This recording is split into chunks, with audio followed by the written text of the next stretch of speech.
வணக்கம். இது 8 திக்கும் என்பது இந்த செய்திகளை வழங்குவதற்காக நான் பாலவேல் சக்கரவர்த்தி, நான் அபிநயா. முதலில் தலைப்புச் செய்திகளை பார்க்கலாம். மக்களுடன் முதல்வர் திட்ட செயல்பாடுகள் குறித்து 5 மாவட்ட ஆட்சியர்களுடன் முதலமைச்சர் மு க ஸ்டாலின் ஆலோசனை. பயனாளிகளிடமும் கருத்துக்களை கேட்டறிந்தார். வணக்கம், சொல்லுங்க. உங்க பேர் என்ன, உங்க ஊர் என்ன, உங்க கோரிக்கை என்ன? பேர் பரிமளாங்க ஐயா. சரி, ஐயாசாமி காலனி காங்கேயத்திலிருந்து வரேங்க சார். என்ன பிரச்சனை உங்களுக்கு? என்ன பிரச்சனை? தையல் மிஷின் வாங்க வந்தேங்க சார். இது நடக்குதுன்னு எப்ப தெரியும் உங்களுக்கு? நல்லாவே தெரியுங்க சார். சொன்னாங்களா உங்களுக்கு? ஆமாங்க சார், ஆட்டோவில் அனௌன்ஸ் பண்ணேங்க சார். அது தெரிஞ்சுக்கலாம். டெல்லியில் IAS தேர்வு பயிற்சி மையத்திற்குள் புகுந்த மழை வெள்ளத்தில் சிக்கி 2 மாணவிகள் உட்பட 3 தேர்வர்கள் உயிரிழந்த பரிதாபம். உரிய நடவடிக்கை எடுக்காததை கண்டித்து போராட்டம் நடத்திய மாணவ மாணவிகள்.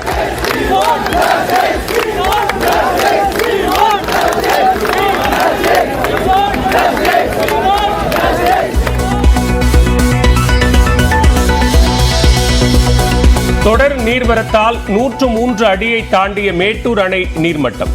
ஆடிப்பெருக்கிற்காக இன்று முதல் தண்ணீர் திறக்கப்படும் நிலையில் காவிரி டெல்டா பாசனத்துக்காக விரைவில் தண்ணீர் திறக்க வாய்ப்பு. தருமபுரியில் சகோதரியின் காதலுக்கு எதிர்ப்பு. ஹோட்டலுக்குள் நுழைந்து வேறு மதத்தைச் சேர்ந்த காதலனை வெட்டிக் கொன்ற காதலரின் இரட்டை சகோதரர்கள்.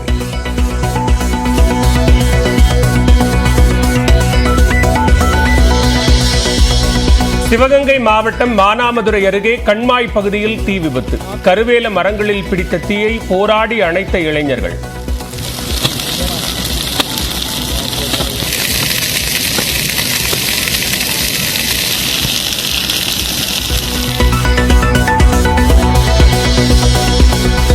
தமிழ்நாடு அரசின் மாநில நிதியை எப்படி பயன்படுத்த வேண்டும் என டியூஷன் எடுக்க வேண்டாம். பாமக தலைவர் அன்புமணிக்கு அமைச்சர் மனோ தங்கராஜ் பதிலடி. நம்ம நிதி நம்ம பயன்படுத்துறதுக்கு அவர் எங்களுக்கு டியூஷன் எடுக்கண்டாம். ஆனால் நமக்கு வர வேண்டிய நாம் செலுத்தி அதன் மூலமாக ஒன்றிய அரசிடம் இருக்கக்கூடிய நிதியில் நமக்கான பங்களிப்பை கேட்டு வாங்குவதில் அதில் குற்றம் காண்கிறது என்ன அவசியம் இருக்குது? கோவையில் நடந்த நிகழ்ச்சியில் சீமானை ஆற தழுவிய அண்ணாமலை.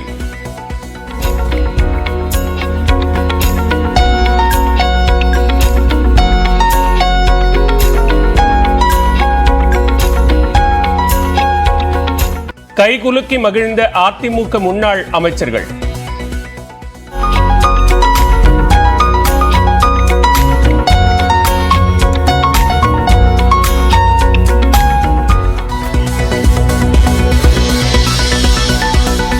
பாரிஸ் ஒலிம்பிக் போட்டியை கொண்டாடிய புதுச்சேரி.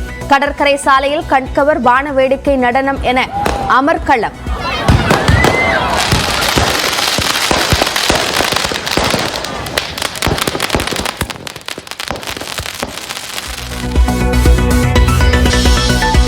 காசாவில் பள்ளி மீது இஸ்ரேல் நடத்திய தாக்குதலில் 30 பேர் உயிரிழப்பு. இஸ்ரேலில் இஸ்புல்லா அமைப்பினர் ஏவுகணைகளை வீசியதில் 12 பேர் பலி.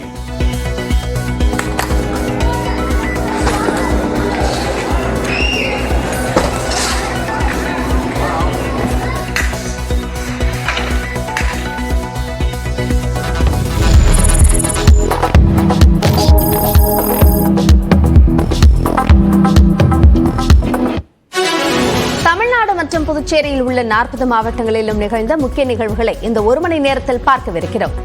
சென்னை தொடங்கி குமரி வரை நடந்த முக்கிய செய்திகளை வழங்குகிறது இந்த 8 திக்கும் என்பது. ஆடிப்பெருக்கு விழாவையொட்டி மேட்டூர் அணையிலிருந்து இன்று முதல் காவிரி ஆற்றில் தண்ணீர் திறக்கப்பட உள்ளது. காவிரி கரையோர மாவட்டங்களான சேலம், ஈரோடு, கரூர், திருச்சி மற்றும் டெல்டா மாவட்டங்களில் ஆடிப்பெருக்கு விழாவை கொண்டாட வகையில் மேட்டூர் அணையில் இன்று தண்ணீர் திறக்கப்பட உள்ளது. வினாடிக்கு 5000 கனஅடி வீதம் அடுத்த 7 நாட்களுக்கு தண்ணீர் திறக்கப்படும் என்று தமிழ்நாடு அரசு தெரிவித்துள்ளது. இதேபோன்று காவிரி டெல்டா பாசனத்திற்காக ஓரிரு நாட்களில் தண்ணீர் திறக்க வாய்ப்புள்ளதாகவும் அந்த நிகழ்வில் முதலமைச்சர் மு க ஸ்டாலின் பங்கேற்க இருப்பதாகவும் தகவல் வெளியாகியுள்ளது. காவிரி காவிரி ஆற்றில் நீர்வரத்து தொடர்ந்து அதிகரிப்பதால் மேட்டூர் அணையின் நீர்மட்டம் 103 அடியை கடந்துள்ளது. காவிரி நீர்பிடிப்பு பகுதிகளில் பெய்து வரும் கனமழையால் கர்நாடகாவில் உள்ள அணைகள் நிரம்பி வழிவதால் கிருஷ்ணராஜசாகர் மற்றும் கபினி அணைகளில் இருந்து 1,45,000 கனஅடி உபரிநீர் திறக்கப்படுகிறது. தொடர்ந்து நீர்வரத்து அதிகரித்ததால் கடந்த 16ஆம் தேதி 43 அடியாக இருந்த மேட்டூர் அணையின் நீர்மட்டம் 11 நாட்களில் கிடுகிடுவென 60 அடி உயர்ந்தது. நேற்று நீர்மட்டம் 100 அடியை கடந்தது. மேலும் ஓரிரு நாட்களில் முழு கொள்ளளவான 120 அடியை எட்டும் என்று எதிர்பார்க்கப்படுகிறது. நேற்று இரவு நிலவரப்படி மேட்டூர் அணைக்கு வினாடிக்கு 1,23,000 கன அடி தண்ணீர் வந்து கொண்டிருக்கும் நிலையில் அணையின் நீர்மட்டம் 103 அடியை கடந்துள்ளது. நாமக்கல் பள்ளிப்பாளையம் காவிரி கரையோரம் வசிக்கும் பொதுமக்களுக்கு வெள்ள அபாய எச்சரிக்கை விடுக்கப்பட்டுள்ளது. காவிரி ஆற்றின் கரையோர பகுதிகளான ஜனதா நகர், மீனவர் தெரு, நாட்டான் கவுண்டன் புதூர், அக்ரகாரம் உள்ளிட்ட பகுதிகளில் வருவாய்த்துறையினர் மற்றும் நகராட்சி நிர்வாகத்தினர் சார்பில் ஆட்டோ மூலம் ஒலிபெருக்கியில் பொதுமக்களுக்கு வெள்ள அபாய எச்சரிக்கை விடுக்கப்பட்டுள்ளது. மேலும் நகராட்சி ஊழியர்கள் வீடு வீடாக சென்றும் பொதுமக்களை மேடான பகுதிக்கு செல்லுமாறும் அறிவுறுத்தினர்.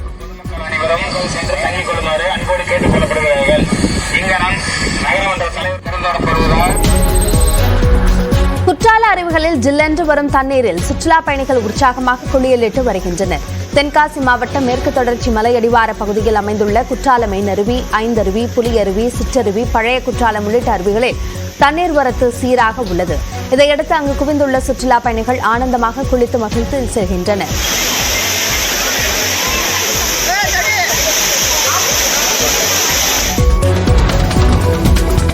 சிவகங்கை மாவட்டம் மானாமதுரை அருகே மேல்நெட்டூர் கண்மாய்க்குள் வளர்ந்த கருவேல மரங்களில் தீ விபத்து ஏற்பட்டது. கோச்சடை கிராமம் அடுத்த மேலநெட்டூர் கண்மாயில் வறட்சி காரணமாக கருவேல மரங்கள் வளர்ந்திருந்தது. இந்த நிலையில் கண்மாய்க்குள் இருந்த சரகுகளில் பற்றிய தீ மளமளவென கருவேல மரங்கள் முழுவதும் பரவி கொழுந்து விட்டு எரிந்தது.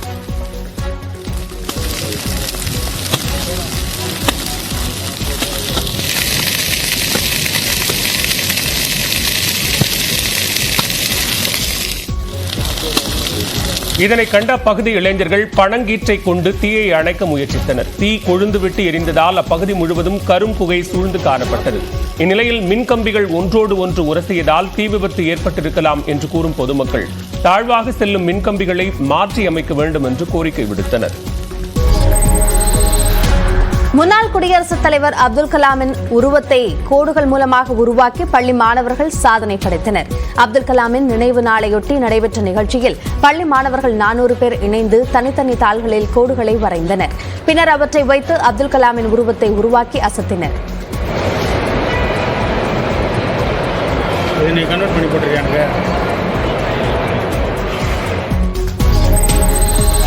சென்னை திருவொற்றியூரில் மின்மாற்றியில் ஏற்பட்ட தீ விபத்தால் பொதுமக்கள் அச்சமடைந்தனர். 800 விரைவு சாலையில் உள்ள மின்மாற்றியில் உயர் மின்னழுத்த கம்பியில் தீ விபத்து ஏற்பட்டது. பயங்கர சத்தத்துடன் மின்மாற்றி வெடித்ததால் அப்பகுதி மக்கள் மிகுந்த அச்சத்திற்கு ஆளாகினர்.